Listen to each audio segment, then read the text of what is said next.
हमारे साथ हैं बीजेपी के राष्ट्रीय प्रवक्ता श्री शहजाद पूनावाला जी। शहजाद जी, पहले तो धनतेरस दीपावली की आपको बहुत बहुत बधाई। इस बार की जो दिवाली है दिल्ली वालों के लिए कुछ खास है क्योंकि आसमान भी साफ है, ग्रीन क्रैकर्स की भी इजाज़त है, तो कैसे इस बदलाव को कैसे देख रहे हैं? देखिए, आप इस बात के साक्षी है जी कि प्रभाव भी ठीक है जी और ये दीपावली जो है वो पहली बार फटाके वाली होने वाली है। जी वर्षों के बाद जी जो सनातनी दिवाली है जी वो मनाने का अवसर दिल्ली को मिलेगा, जी क्योंकि यहाँ पर एक सनातनी सरकार है जी जो चिंता करती है पर्यावरण की भी जी पर लोगों की भावनाओं की भी। जी और मुझे लगता है दोनों आस्था, अस्मिता, जी अर्थव्यवस्था और हमारे पर्यावरण को साथ में लेते हुए जी ग्रीन क्रैकर्स वाली दिवाली होगी। जी तो आपको दिख ही रहा है उत्साह दिल्ली में। जी। और एक दिवाली का तो उत्सव है ही, मार्केट में उत्सव इस बात का है कि स्वदेशी उत्पादों की मांग है।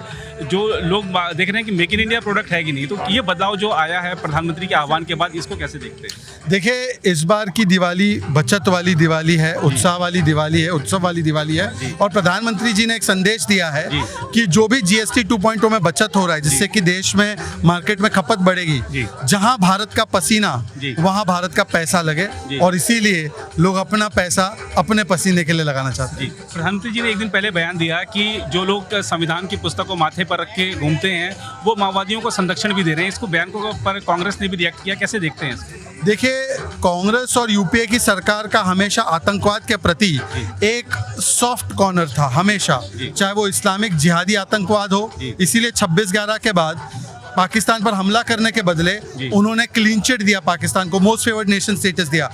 हर दूसरे तीसरे हफ्ते बम ब्लास्ट होते थे, दिल्ली में भी कितने बम ब्लास्ट हुए। और जो नक्सली है, जिनको असलियत में तो माओवादी आतंकवादी कहना चाहिए, उनका भी 150 जिलों में प्रभाव था।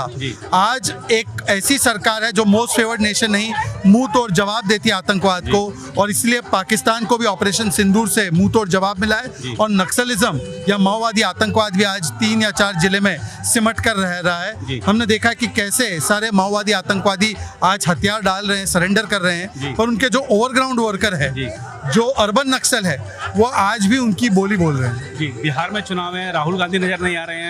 ये एक बड़ा सवाल है कि सीआरपीएफ को भी पता होगा कि नहीं पता होगा कहाँ है वो। देखिए, कुछ लोग भारत और बिहार कम और बगोटा में ज़्यादा पसंद करते रहना, तो मुझे लगता है वो बगोटा में सही। हम बिहार के लोगों के लिए लगातार 20 वर्षों से काम कर रहे हैं, और इसीलिए जनता ने भी मन बना लिया है कि एनडीए की मिशन और विजन वाली सरकार, जो सुशासन, ईमानदारी और महिला सशक्तिकरण सिम के साथ है, ना कि डिम, जो डायनेस्टी इन फाइटिंग और माफिया जंगल राज के साथ है। और ये बड़ा एक चीज देखने को मिला कि एनडीए ने सारे के सारे अपने जो विधायक के उम्मीदवार थे सारे घोषित कर दिए।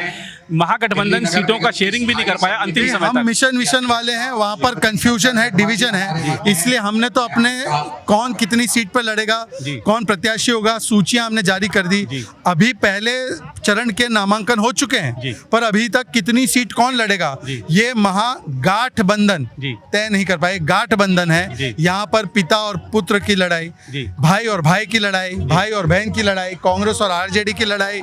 तो मुझे लगता है कि ये ऐसा गठबंधन है जहां पर मिशन विशन नहीं, केवल डिवीजन है।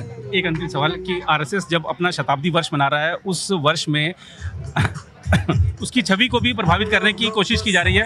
कांग्रेस के कुछ नेता सोशल मीडिया के माध्यम से कुछ घटनाओं को निरूपित करके या तमाम तरीके से कुछ अफवाहें फैलाने की कोशिश कर रहे हैं। 100 वर्षों से सतत समर्पण और सर्वस्व न्यौछावर करके समाज निर्माण, देश निर्माण, चरित्र निर्माण में आरएसएस लगा हुआ है, और इसीलिए 100 वर्षों के बाद भी, तमाम साजिशों के बाद भी कांग्रेस आरएसएस को समाप्त नहीं कर पाई।